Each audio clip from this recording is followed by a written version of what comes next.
Hello बच्चों, this is Krishna Vashishtha और आप मुझे सुन रहे हैं आपके अपने फेवरेट यूट्यूब चैनल जिसका नाम है टेट्स ग्रुप। और अगर आपको पता है तो मैं यहाँ पे आपको एचटेट सीटेट की प्रिपरेशन करा रहा हूँ।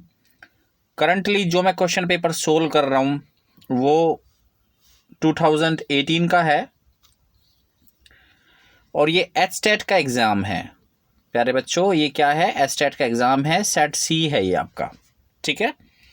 और अगर आपको याद है सीडीपी सेक्शन मैंने आपका करा दिया था इसमें, जिसमें दो पार्ट मैंने लिए थे। पार्ट फर्स्ट जिसमें 15 क्वेश्चन सोल्व कराए थे, पार्ट सेकंड उसमें भी 15 क्वेश्चन सोल्व कराए थे। टोटल क्वेश्चन 30 आते हैं, ठीक है। और जैसे कि मैंने आपको बताया कि पूरा एचटेट का जो ये क्वेश्चन पेपर है मैं आपको सोल्व करके दिखाऊंगा और आपको क्वालिटेटिवली ये बताऊंगा कि किसी क्वेश्चन पेपर को किस तरीके से अटेम्प्ट करते हैं।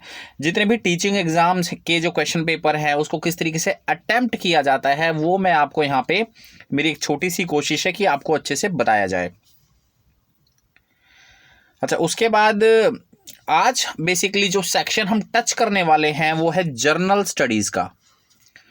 जर्नल स्टडीज मैं बता देता हूं वैसे कि ये आपका लेवल फर्स्ट है, जैसे कि मैंने आपको बताया प्राइमरी लेवल है ये, ठीक है। फर्स्ट टू फिफ्थ क्लास के लिए है।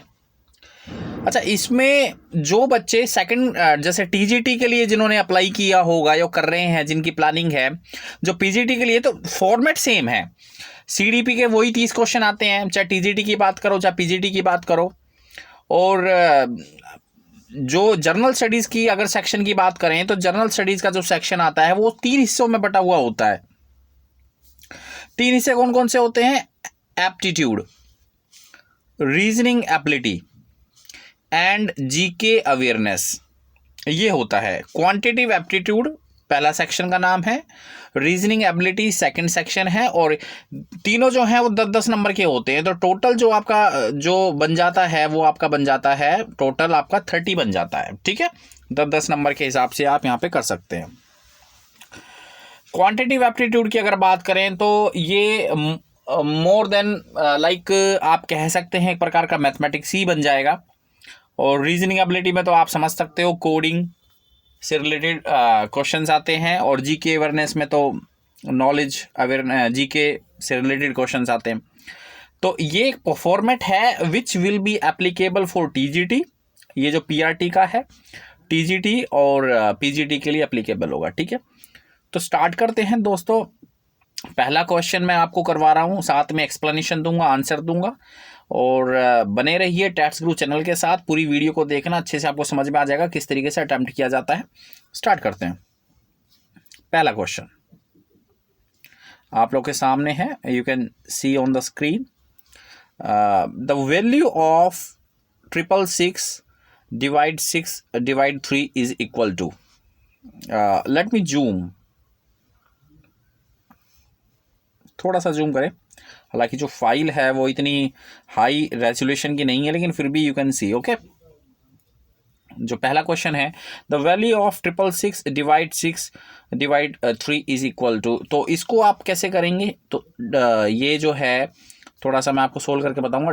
666 ये ऐसे लिखा हुआ है, डिवाइड में 6 एंड डिवाइड में 3, ठीक है। 3/1 होता है, ठीक है। क्वेश्चन को सोल्व करने के लिए मैं आपको एक तरीका बता देता हूं।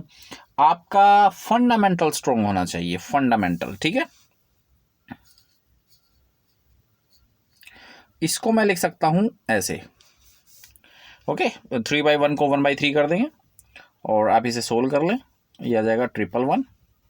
और 111/3 को सोल्व करेंगे तो ये आपका आ जाएगा 3×3 9 और 3×7 21। तो आपका जो फर्स्ट है वो आपका आंसर हो जाएगा, ठीक है। तो फंडामेंटल आपका अच्छा होना चाहिए, आपका जो है क्वेश्चन सोल्व हो जाएगा बड़े आराम से।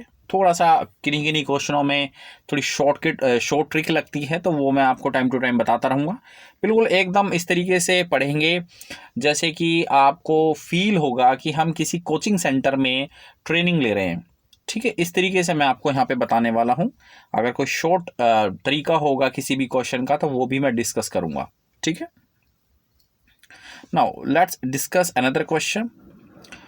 जैसे बड़ा सिंपल सा क्वेश्चन है, इसमें आप क्रॉस मल्टीप्लाई करेंगे, क्रॉस मल्टीप्लाई होगा तो x को x से करेंगे तो ये बन जाएगा एक्स स्क्वेयर, और ये हो जाएगा आपका 16 इंटू में 196।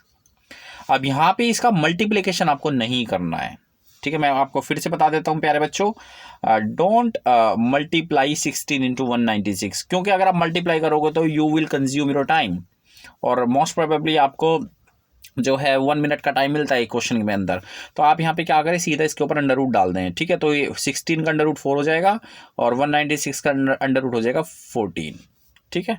और 14 4 जो होता है आपका 4 चौक 16 और ये आपका 56 हो जाएगा। तो 56 is the right answer which is option number 4। समझ में आ रहा है आपको? इस तरीके से क्वेश्चन आते हैं, इस तरीके से क्वेश्चन की प्रैक्टिस आप कर सकते हैं, ठीक है। नाउ नेक्स्ट क्वेश्चन हम डिस्कस करते हैं। Find the wrong term in the following series. आपको इस सीरीज में जो है एक रॉन्ग टर्म निकालनी है कि ये सीरीज कहाँ से गड़बड़ है। तो प्यारे बच्चों, इसमें सबसे पहले इस सीरीज को हम अटेम्प्ट करने की कोशिश करेंगे यहाँ से, ठीक है। हो सकता है आपका कोई एक अनदर मेथड हो, लेकिन आंसर आना चाहिए। मैंने तो 4 से स्टार्ट किया था, ठीक है, तो 4 से ही मेरा आंसर निकल गया था।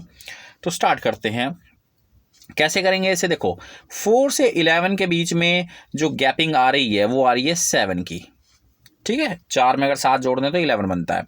उसके बाद 11 से 25 के बीच में जो गैपिंग आ रही है वो बनती है 14 की। तो एक देखो एक पैटर्न यहाँ पे मेरे को मिलना स्टार्ट हो गया है। 7 2 14, ठीक है। अच्छा, अब 46 से 25 के बीच में अगर हम स्टार्ट करें तो ये बन जाएगा आपका विच इज़ 25 से 46 के बीच में ये हो जाएगा आपका 21। यस 21 हो जाएगा 25 से, ठीक है। तो 7 2 14, 7 3 21 हो जाएगा आपका, क्लियर। अच्छा 46 से 109 के बीच में अगर हम करें तो ये आपका हो जाएगा 54। तो सीधा सीधा बन जाता है।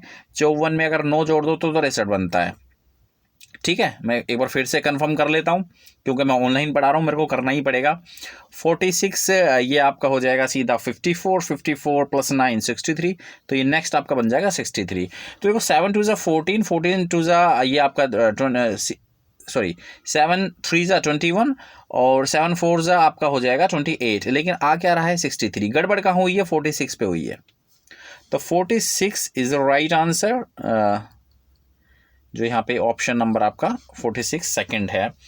तो बड़े आराम से देखो, आपका कोई भी मेथड हो सकता है, मैं डिनाई नहीं कर रहा हूँ। कभी आप सोचो कि सर ने इसी मेथड से कराया तो यही आपका आप हो सकता है 4445 से स्टार्ट करें, आप वहाँ से आप पैटर्न पिक कर लें, ठीक है। लेकिन हमेशा छोटे से बड़ा जाना सिंपल लगता है, ठीक है। उसने कंफ्यूज करने के लिए छोटा नंबर लेफ्ट साइड में राइट साइड में रखा है, अदरवाइज वो राइट साइड में लेफ्ट साइड में भी रख सकता था। ऐसे भी सीरीज को स्टार्ट कर सकता था 4, 11, 25, 46। तो लेकिन ये सीरीज को उसने थोड़ा सा ना रिवर्स कर दिया ताकि कंफ्यूजिंग लगे। चलते हैं आगे। अब देखो क्वेश्चन नंबर 64 में मैं आपको ना एक तरीका बताऊंगा, और ये तरीका बहुत ही इम्पोर्टेंट है एसएससी एग्ज़ाम के लिए, जो किसी भी एग्ज़ाम के लिए, जो गवर्नमेंट टीचिंग एग्ज़ाम हो जहाँ थोड़ा बहुत मैथमेटिक्स आता है। मैं इसमें तरीका बताने वाला हूँ। फ्रैक्शन के क्वेश्चन जरूर आते हैं, चाहे आपका वो पीजीटी हो चाहे टीजीटी हो। अच्छे से प्रिपरेशन कर लेना। Which of the following fraction is the smallest, इनमें से आपको फ्रैक्शन स्मॉलेस्ट बताना है। तो देखो बच्चों, सबसे पहले हम क्या करते हैं, इसमें 13/6 16, इनको मैं लिख लेता हूं ऐसे करके। हमने इनको लिख लिया, ठीक है। 4 फ्रैक्शन है हमारे पास, हमने इसको लिख लिया। अब देखो इसमें आपको करना क्या है, सबसे पहले इनके 16 से 13 के बीच में गैप देखना है कितना है। तो इसमें जो है गैप बन रहा है वो बन रहा है आपका 3 का गैप बन रहा है। इसमें गैप बन रहा है आपका 4 का, और इसमें जो गैप बन रहा है वो बन रहा है 4 का, और इस 7/8 में जो गैप बन रहा है वो बन रहा है 1 का, ठीक है। अच्छा अब देखो मैं आपको बताता हूँ, इनमें से सबसे स्मॉलेस्ट बताना है। तो 17/21 और 15/19 में जो भी देखो दोनों की गैपिंग सेम है। तो इसमें एक रूल है, वो रूल मैं आपको बता देता हूँ। 17/21 और ये है 15/19। अगर इसमें गैपिंग अगर सेम बन रहा है तो नीचे वाला जो नंबर बड़ा होता है वो ही आपका फ्रैक्शन बड़ा होता है, और छोटे वाला जो फ्रैक्शन होता है, डिनोमिनेटर की बात कर रहा हूँ मैं, छोटे वाला नंबर छोटा ही होता है, सिंपल सी बात है। तो 17/21 और 15/19 में से मेरे को कंफर्म हो गया कि जो 15/19 है वो स्मॉलेस्ट है। ठीक है, दोनों में से कंपेयर कर लिया मैंने। अब 13/16 और 7/8 में आ जाते हैं। तो 13/16 में आ जाते हैं, एक बार 13/16 और ये आ जाता है आपका 7/8।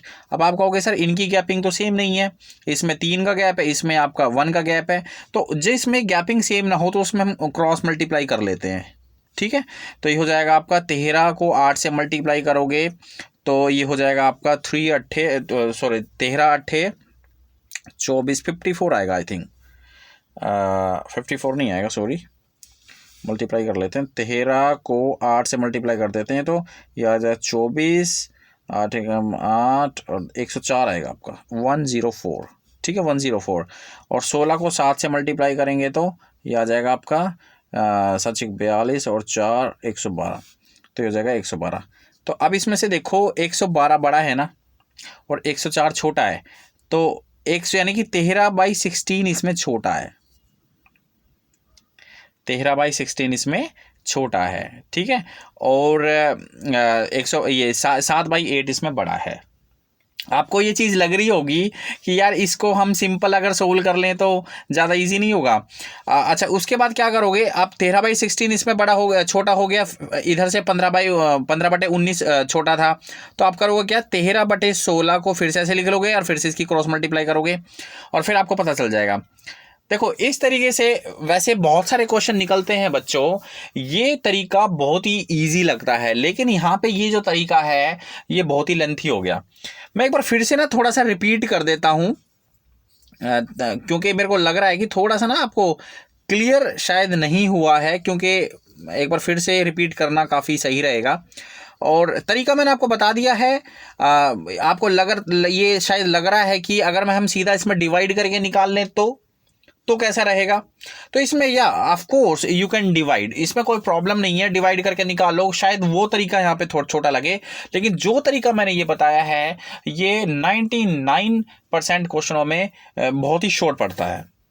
जैसे फॉर एग्जांपल अगर मैं आपको बताऊं, इसमें से एक फ्रैक्शन है 4 इसमें, और इसमें जैसे मैंने बोला मेरे प्यारे बच्चों 15/19 और 17/21 में से फौरन अगर मैं आपसे पूछूं कि भाई कौन सा इसमें बड़ा है, तो आप क्या करोगे, पहले तो इनका गैप देखोगे। 4 का गैप आ रहा, 19 में से 15 का 4 और 21 में से 17 का 4।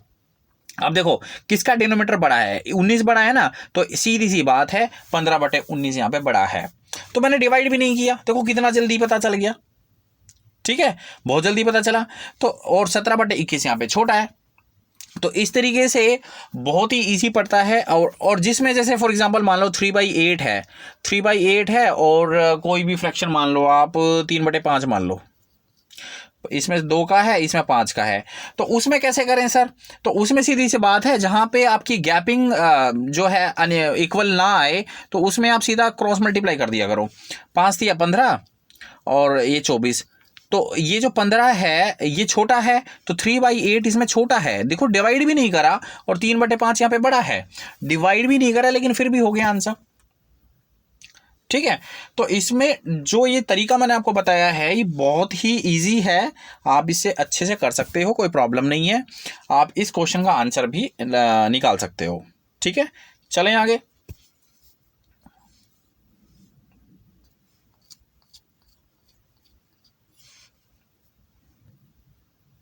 नेक्स्ट क्वेश्चन देख लेते हैं।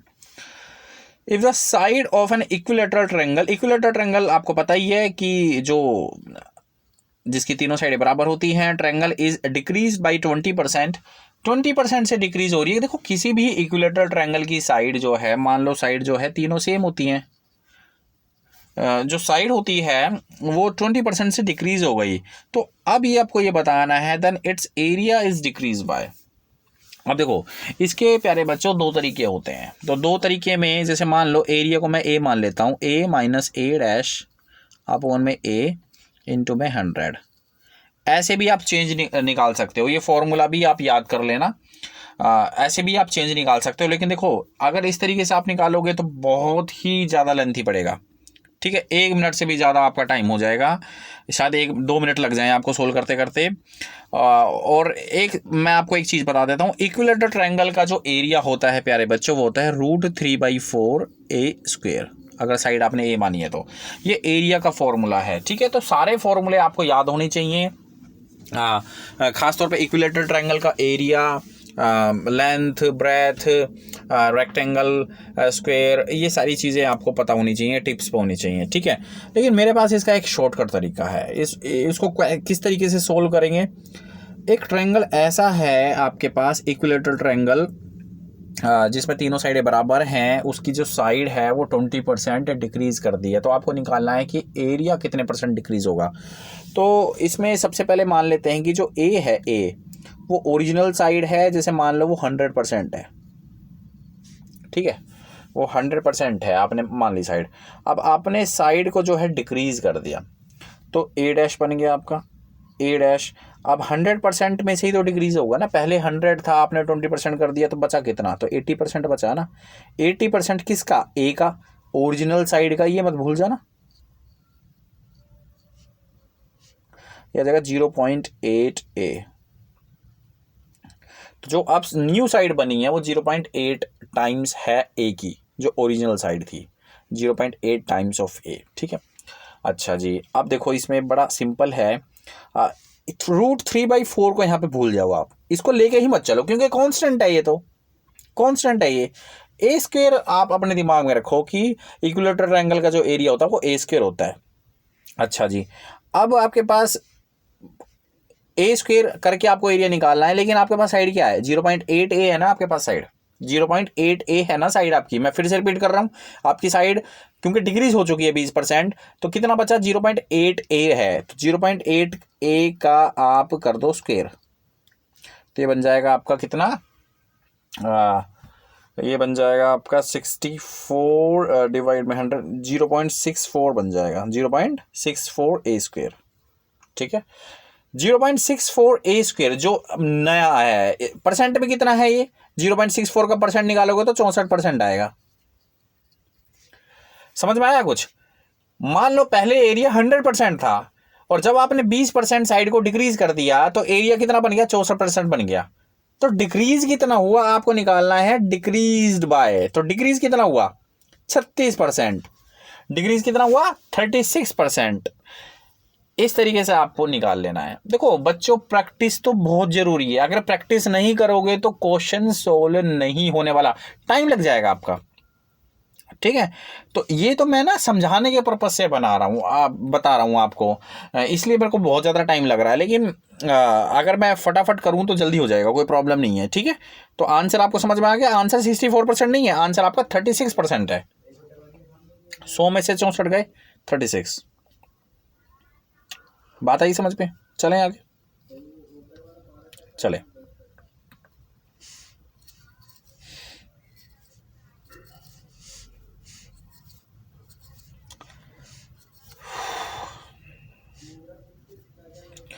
Find the next term of the series.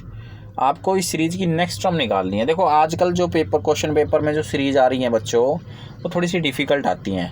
तो पहले तो क्या होता था, पैटर्न सीधा पता लग जाता था, हम निकाल लेते थे, लेकिन अब आपको थोड़ा सा ना दिमाग लगाना पड़ेगा, और थोड़ा डिफ़िकल्ट क्वेश्चन होते हैं, काफ़ी टाइम लगता है इसको सोचने में।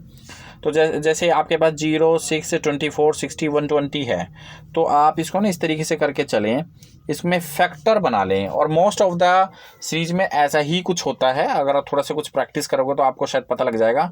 हाँ, जो लेटेस्ट क्वेश्चन पेपर है उसको ज़रूर सोल्व करें, क्योंकि आपको पता चल जाएगा कि किस लेवल की सीरीज पूछी जाती है। तो जैसे जीरो को मैं लिख सकता हूँ 0 इंटू में 1 इंटू में 2। मैं राइट बात बताऊँ, इसमें भी मेरे को इस क्वेश्चन में मेरे को काफ़ी टाइम लगा था। 0 इंटू 1 इंटू 2। 6 को लिख सकते हैं 1 इंटू 2 इंटू 3, और 24 को लिख सकते, इस तरीके से पैटर्न मैंने कैच किया है इसमें, 2 इंटू 3 इंटू 4, और 60 को लिख सकते हैं इसमें, 60 को लिख सकते हैं 3 इंटू 4 इंटू 5, ठीक है जी। और 120 को मैं यहाँ लिख देता हूँ, 120 को लिख सकते हैं इसमें 4 × 5 × 6, ठीक है जी। और फिर 240 को लिख सकते हैं इसमें 240 को नहीं, और नेक्स्ट पता लग जाएगा अब हमें 5 × 6 × 7 को 42 पंजे आपका हो जाएगा 5 दूनी 10, 5 चौक 20, 210। यस, 42 पंजे 5 दूनी 10, 5 चौक 20, 21, 210 आपका राइट आंसर है। समझ में आया आपको कैसे हुआ?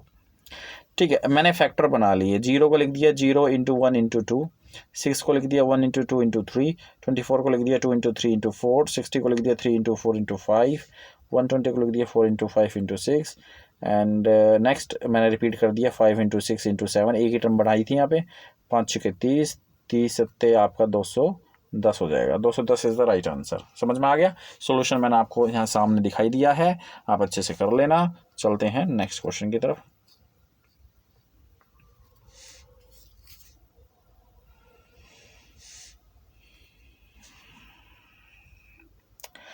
ब्लड रिलेशन का क्वेश्चन है, आपको खून का संबंध यहाँ पे बताना है। X and Y are brothers. देखो X और Y आपस में क्या हैं? ब्रदर हैं, ठीक है, भाई भाई हैं। X ब्रदर, Y ब्रदर, आपस में भाई भाई हो गए। B is the daughter of A। जो B है वो डॉटर है A की, ठीक है जी। B is the daughter of A। लेकिन अभी देखो A का जेंडर हमें नहीं पता चला है, ठीक है। A आपकी मदर भी हो सकती है और फादर भी हो सकता है। A का gender we are not sure. A is a wife of Y, तो Y यहाँ पे हस्बैंड हो गया, हस्बैंड। और जो A है वो पता चल गया हमें, उसका जेंडर हमें पता चल गया, वो हो गई मदर। A क्या हो गई? मदर हो गई, ठीक है। What is the relation between B to X? अब आपको बताना है। देखो B जो है वो A की पुत्री है, जो B है वो A की पुत्री है, ठीक है। तो इसकी जो पुत्री है वो B है, ओके। तो B और X में बताना है। Y जो X है वो Y का भाई है, X जो है वो Y का भाई है। तो A की जो पुत्री हुई और X Y के भाई में क्या रिलेशन है? तो भाई सीधी सी बात है, भतीजे का रिलेशन हो गया, भतीजी की रिलेशन हो गई। जो जिसको निश बोलते हैं हम, ठीक है, निश, भतीजी। जो B है वो भतीजी है X की, क्योंकि X जो है वो भाई है Y का, ठीक है ना। तो भतीजी है, सिंपल सी बात है, ठीक है, क्लियर। निस आंसर है। ऐसे जो क्वेश्चन है, देखो जो ब्लड रिलेशन के क्वेश्चन है ना, चाहे वो टीजीटी लेवल की बात करो, चाहे वो पीजीटी लेवल की बात करो, चाहे पीआरटी लेवल, इतना डिफिकल्ट नहीं देते। थोड़ा सा भी अगर आप घुस के उसको थोड़ा सोल्व करने की कोशिश करोगे ना, I trust you, definitely you trust your capability first, कि भाई आप कर सकते हैं। अगर मोस्टली जैसे मैंने देखा है बच्चे छोड़ देते हैं, यार ये तो मेरे से नहीं होने वाला, मैं नेक्स्ट क्वेश्चन करता हूँ थोड़ा सा, क्योंकि एस्टेट में इतना डिफ़िकल्ट नहीं पूछते। टीचिंग जो एग्ज़ाम होते हैं, जो स्टेट लेवल की बात कर रहा हूँ मैं, सीटेट में शायद पता नहीं आता है नहीं आता है। जो आपका एनवीएस होता है और जो आपका केवीएस होता है, वहाँ थोड़ा सा डिफ़िकल्ट पूछते हैं, ठीक है, थोड़ा सा एडवांस लेवल का हो जाता है। लेकिन अगर थोड़ी सी भी अगर आप प्रैक्टिस करेंगे ना, तो बहुत क्वेश्चन बड़े आराम से निकलेगा। पीआरटी का तो बहुत ही आराम से निकल जाता है, ठीक है। Next, in a certain code PURE is written as this, और ये लिखा जाता है ऐसे।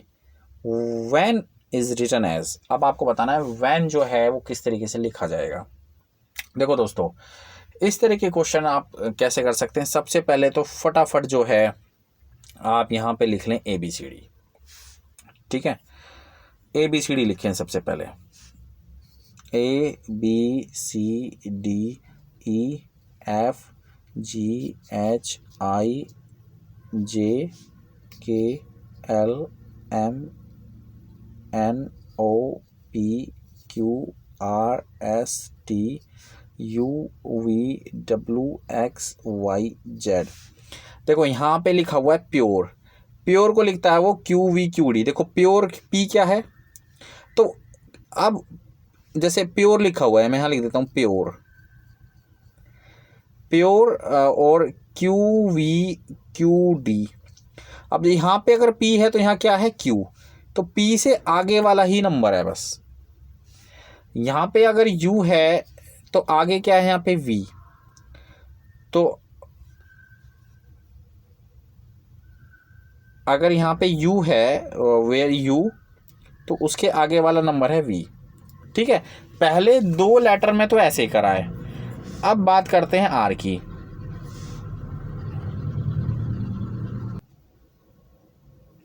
अब बात करते हैं R की, तो R है तो Q है। अब देखो R ढूंढो, यहाँ पे R है तो Q, अब पीछे चला गया, वो इस लेटर में पीछे चला गया और अगले में भी पीछे जाएगा। ई से डी में भी पीछे जाएगा। जैसे ई है तो अब ये डी, यानी कि पहले दो लेटर में तो आगे की तरफ है और लास्ट के दो लेटर में पीछे चल रहा है। समझ में आया आपको बात? ठीक है, +1 और -1 आप ये समझ लो बस, और वैसे ये क्वेश्चन बड़े आराम से निकल गया। +1 +1 +1 +1 -1 मतलब +1 का मतलब एक आगे लेटर कर दो और -1 का मतलब एक पीछे लेटर कर दो। तो जो ये कोप लिखा हुआ है, कोप का भी अगर आप DPOD के साथ देखोगे ना तो ऐसा ही पैटर्न बन रहा है। तो ऐसे ही आपको बनाना है वैन में, लेटर आपको दिया हुआ है वैन। तो W है तो W देखो कितना सिंपल निकल गया। आप W से आगे वाला कर दो, X आएगा।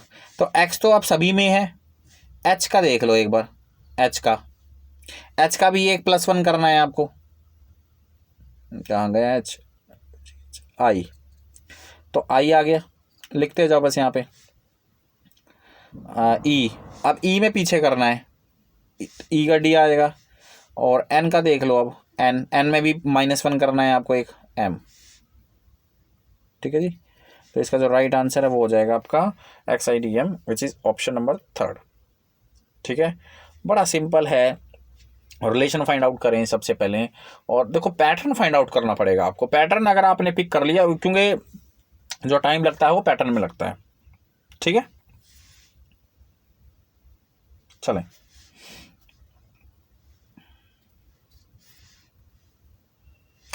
देखो जी, फ्रैक्शन का एक क्वेश्चन और आ गया। मैंने बताया था ना आपको, फ्रैक्शन के जो है कम से कम 2 क्वेश्चन 2 नंबर के तो जरूर आते हैं।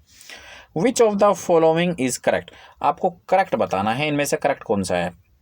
तो देखो इसको ऐसे लिख लो, 3/5 और 4/7 और 8/9। अब देखो इसमें ना 3 पेयर बन रहे हैं, 3 पेयर, यानी कि 3 फ्रैक्शन है तो 3 पेयर बनेंगे। पेयर मतलब जोड़ा, फ्रैक्शन के जोड़े। एक तो इनके बीच में, एक इनके बीच में, और एक इसके और इसके बीच में। आप रिलेशन निकाल लो कि कौन बड़ा है कौन छोटा है। मैंने आपको तरीका बताया था, डिवाइड करके करने जाओगे तो बहुत बड़ा पड़ जाएगा। तो देखो 3/5 4/7 7 या पहले तो गैपिंग देख लेता हूं मैं, गैपिंग डिफरेंट है तो मल्टीप्लाई करना पड़ेगा। फिर नहीं, गैपिंग डिफरेंट है तो मल्टीप्लाई करना पड़ेगा। 7 या 21 और ये हो जाएगा आपका 5 चौक 20।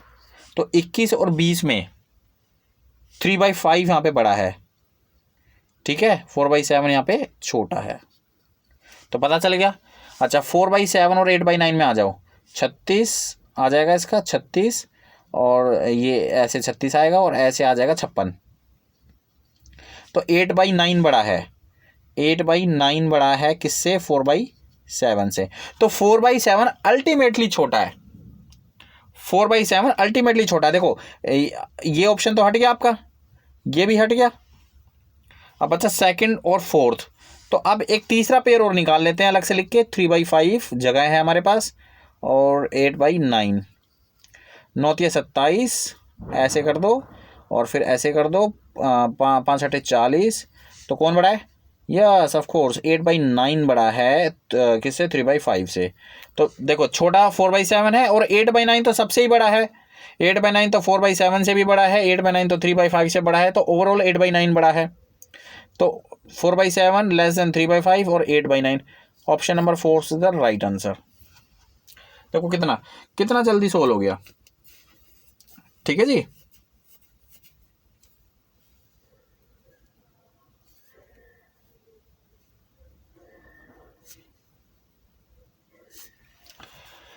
ये एक तरीका मैंने आपको बताया है, ठीक है, इस तरीके को आप फॉलो कर सकते हैं। नेक्स्ट चलते हैं हम आगे क्वेश्चन नंबर 70 की तरफ। अब क्वेश्चन नंबर 17 हमारा जो है थोड़ा सा ब्लर है, थोड़ा सा नहीं, ज़्यादा ही ब्लर है। फाइंड द ओड्स वन, आपको ओड्स वन निकालना है। इनमें से बहुत इजी क्वेश्चन है। मरकरी एक आपका प्लेनेट है, वीनस भी प्लेनेट है, सैटर्न भी प्लेनेट है, सन प्लेनेट नहीं है, तो सन जो है वो ओड वन है। इन 5 फ्रेंड्स, 5 फ्रेंड हैं, ए बी सी और डी। ए स्कोर्स मोर देन सी, जो ए है वो सी से बड़ा कर रहा है, बट लेस देन डी, जो ए है वो लेस देन डी है। डी अब तक डी बड़ा है। B scores more than D, जो बी है आपका वो डी से बड़ा कर रहा है, अब तक बी सबसे ज़्यादा कर रहा है स्कोर, बट लेस देन ई, ई से छोटा है, तो बी जो है वो ई से छोटा है, तो ई सबसे बड़ा स्कोर कर रहा है, तो E is the right answer. बड़ा सिंपल है, थोड़ा सा आपको दिमाग लगाना पड़ेगा अगर आप अच्छे से समझ रहे हैं तो, ठीक है। ये दोस्तों, ये मैं फिर से रिपीट करा रहा हूँ, जिन बच्चों ने अभी तक मेरे को यहाँ पे ज्वाइन किया है, मैं यहाँ पे एचस्टैट की पीआरटी, एचस्टैट जो पीआरटी लेवल होता है उसकी मैं रीजनिंग में करवा रहा हूँ, एप्टीट्यूड क्वांटिटेटिव एप्टीट्यूड में आपको करा रहा हूँ, और रीजनिंग एबिलिटी में आपको करा रहा हूँ, ठीक है। तो चलते हैं आगे। आज का क्वेश्चन नंबर 72, इफ़ दिस, ये जो एक्सप्रेशन दिया हुआ है, देन वैल्यू ऑफ एक्स, बड़ा सिंपल है। इसमें आप कैसे सोल्व करोगे मैं आपको बता देता हूँ। जैसे ये दिया हुआ है 2 is equal to x plus में, जैसे यहाँ पे 3 के नीचे 1 लगा दो, तो एलसीएम ले लो आप, ठीक है।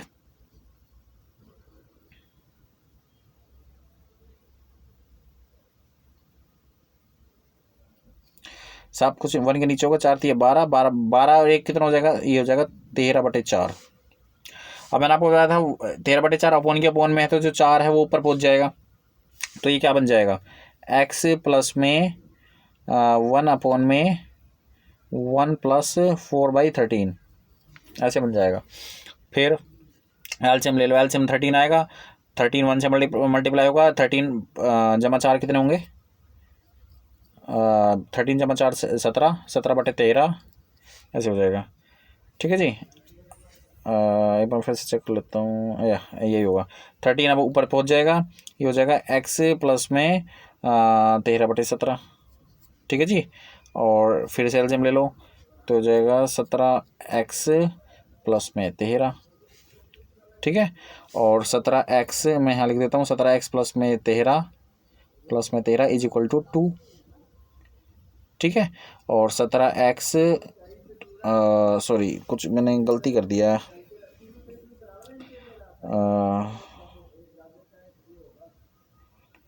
कुछ मैंने गड़बड़ी की है यहाँ पे, चलो कोई नहीं, मैं इसको ना एक बार, ये डिलीट भी नहीं होगा अब शायद, शायद इसको थोड़ा सा नीचे करने की कोशिश करते हैं, ठीक है। थोड़ा सा वहाँ पे गड़बड़ी कर दिया मैंने, एक्स प्लस में एक मिनट 1 अपॉन में, और क्या है 1 अपॉन में 1 प्लस 1 अपॉन में 3/1/4 ऐसा था, ठीक है। तो देखो कैसे करेंगे इसको, x प्लस 1 अपॉन में 4 3 12 13, 4 ऊपर पहुंच जाएगा आपका 13, ऐसे हो जाएगा, ठीक है। फिर एलसीएम ले लो आप, x प्लस में ये हो जाएगा आपका 13 4 17/13 हो जाएगा, ठीक है। मैं जल्दी कर रहा हूँ, 13 ऊपर चला जाएगा, तो ये हो जाएगा आपका, थोड़ा सा नीचे ले चलते हैं, स्पेस की अपने पास कोई प्रॉब्लम नहीं है, x प्लस में 13/17, ठीक है। और ये 17x हो जाएगा, अच्छा ठीक है, वो मैंने मल्टीप्लाई नहीं किया था उसके साथ, ओके। जो 2 लिखा हुआ था ना स्टार्टिंग में, तो ये जो 17 है, जैसे मान लो यहाँ 2 लिख दूँ, तो 17 एलसीएम होने के बाद तो फिर इसके साथ मल्टीप्लाई होगा ना, वो मैंने किया नहीं है वहाँ पे, ठीक है। तो अब ये इसके साथ मल्टीप्लाई हो जाएगा, ये हो जाएगा 34 minus 13 is equal to 17x, और ये हो जाएगा आपका 21, तो 17x इज इक्वल टू 21 और x इज इक्वल टू 21/17। ठीक है, ये आपका आंसर आ जाएगा। तो बड़ा सिंपल सा क्वेश्चन था जिसमें हमने काफ़ी ज़्यादा टाइम लगा दिया। ठीक है, 21/17 इज़ द राइट आंसर। ठीक है, गड़बड़ी हो सकती है, कोई प्रॉब्लम नहीं है, लेकिन आप प्रैक्टिस करें अच्छे से। मेरा सिर्फ इस वीडियो बनाने का एक तरीका यही था, एक छोटी सी कोशिश है कि आपको बताया जाए। दोस्तों यहाँ पे मुझे माफ़ करना कि इस क्वेश्चन पेपर में यहाँ पे जो है ब्लर में सब कुछ है, मतलब इसी पेज पर है, बस थोड़ा सा आप रीडिंग करने की कोशिश करें, नहीं है तो मैं बता देता हूँ। A train is moving with a speed of इतना 180 किलोमीटर पर आवर। बहुत सिंपल क्वेश्चन दोस्तों ये। इट्स स्पीड इन मीटर पर सेकंड, मीटर पर सेकंड में इसकी स्पीड कितनी होगी? देखो एक ट्रेन है जो 180 किलोमीटर पर आवर की स्पीड से चल रही है, तो मीटर पर सेकंड में कितना चलेगा? तो इसका एक शॉर्ट तरीका मैं बता देता हूँ। ऐसे नहीं करोगे आप 180,000 मीटर अपॉन में 60 इंटू में 60, ये तरीका पुराना है। बस सिंपल एक काम करो, 5/18 से मल्टीप्लाई कर दो, 10 पंजे 50 मीटर पर सेकंड आ गया। आंसर इसमें फर्स्ट है आपका। फर्स्ट देखोगे ना तो 50 मीटर पर सेकंड है। सिंपल, यहाँ पे आप कैलकुलेट करते रहोगे, काटोगे पीटोगे और फिर आंसर आएगा। 5/18 से सीधा मल्टीप्लाई करके आंसर आप निकाल लो अपना। ठीक है, नेक्स्ट क्वेश्चन। यहाँ पे देखो एक अंडर रूट में एक टर्म दी हुई है। ठीक है, अंडर रूट में एक टर्म दी हुई है, कुछ इस तरीके से दी हुई है, मेरे को पता नहीं चल रहा। 84, बड़ा सिंपल है, बहुत साइड स्केयरिंग कर दो और स्केयरिंग करने के बाद यहाँ से अंडर रूट हट जाएगा, इसका स्केयर करना पड़ेगा और फिर आप उसको कर सकते हैं बड़े आराम से। ठीक है, शायद ये मल्टीप्लाई है ये भी। जैसे बहुत साइड स्केयरिंग कर देंगे तो ये हो जाएगा 18 इंटू में 14 इंटू में x is equal to 84 into 84 कर दो। इसे मल्टीप्लाई मत क्या करो डायरेक्टली, क्योंकि 84 को 84 से मल्टीप्लाई करने बैठोगे तो बहुत टाइम लग जाएगा। सीधा ऐसे करो बस, 84 इंटू 84 डिवाइड में 18 इंटू में 14, और इसको आप सिंपल कर लो, सिंप्लीफाई कर लो, आपका आंसर आ जाएगा। ठीक है, इसको मैं छोड़ रहा हूँ, ये आपके ऊपर है, कर सकते हो। नेक्स्ट क्वेश्चन में दिया हुआ है, क्वेश्चन नंबर 75 है। 75 में इस तरीके से दिया हुआ है 0.0025 प्लस 2.25। कैसे सोल्व करोगे ऐसे? तो देखो इसको सोल्व करने का तरीका है, इसको हम लिख सकते हैं 25 अपॉन में 10,000 और इसको लिख सकते हैं 225 अपॉन में 100 लिख सकते हैं। ठीक है जी। अच्छा, ये जो पहला है 25 का परफेक्ट स्क्वायर बनता है 5 और 10,000 का परफेक्ट स्क्वायर बनता है 100। ऐसे ही 225 का परफेक्ट स्क्वायर बनता है 15 और 100 का बनता है 10। एलसीएम आ जाएगा आपका 10 इसके साथ मल्टीप्लाई हो जाएगा तो 50 बन जाएगा और ये हो जाएगा 1500। ठीक है, और नीचे हो जाएगा आपका 1000।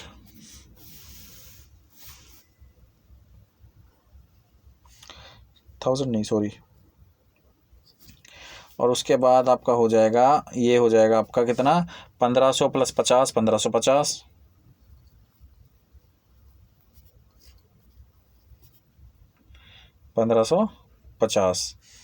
और let me see the answer,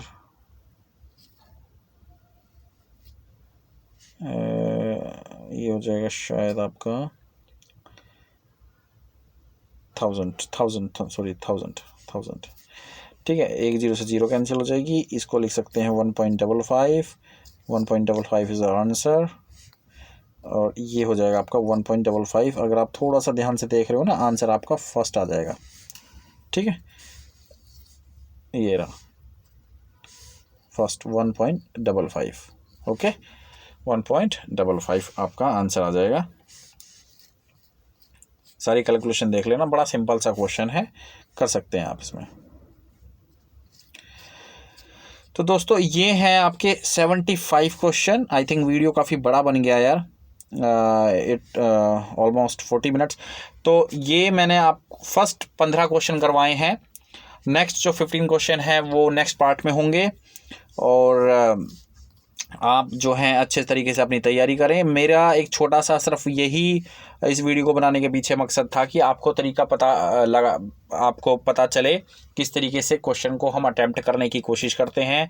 हाँ, लॉन्ग मेथड भी होते हैं, शॉर्ट मेथड भी होते हैं, तो शॉर्ट मेथड आपको जानने बहुत ज़रूरी है। लॉन्ग मेथड से भी क्वेश्चन निकल जाता है कई बार, ठीक है। और कई बार जो है शॉर्टकट मेथड भी चलता है। ऐसा नहीं है कि सारे क्वेश्चन ही शॉर्टकट तरीके से होंगे। तो मैंने आपको ये क्वांटिटेटिव एप्टीट्यूड और रीजनिंग के क्वेश्चन सोल्व करके दिखाए हैं। सेकंड हाफ मैं नेक्स्ट टाइम बनाऊंगा, उसका भी देख लेना अच्छे से। तो ये पूरा एक आपका एक सेक्शन ख़त्म हो जाएगा क्वांटिटेटिव एप्टीट्यूड, रीजनिंग और जनरल अवेयरनेस का। उसके बाद मैथमेटिक्स का पूरा सेक्शन मैं आपको कराऊंगा, क्योंकि एस्टेट के अंदर मैथमेटिक्स के 60 क्वेश्चन आते हैं, सब्जेक्ट स्पेसिफिक हो गया है, ठीक है। 60 हैं, आई थिंक पता नहीं कितने 30 हैं, क्योंकि टीजीटी में तो मेरे को पता है कि पूरा सब्जेक्ट स्पेसिफिक है। 60 मैथमेटिक्स के क्वेश्चन आते हैं, जिन्होंने साइंस लिया है उसके 60 साइंस के क्वेश्चन आएंगे। और उसके बाद हिंदी इंग्लिश भी मैं करवाऊंगा। पूरा एक प्रॉपर सीरीज चल रही है। आप मेक श्योर करें, फॉलो करें टेट्स गुरु चैनल को, और अपना ख्याल रखें। थैंक यू दोस्तों। अपनी तैयारी जो है हमेशा ऑन करें, ऑन रखें। थैंक यू वेरी मच इस वीडियो को देखने के लिए, धन्यवाद।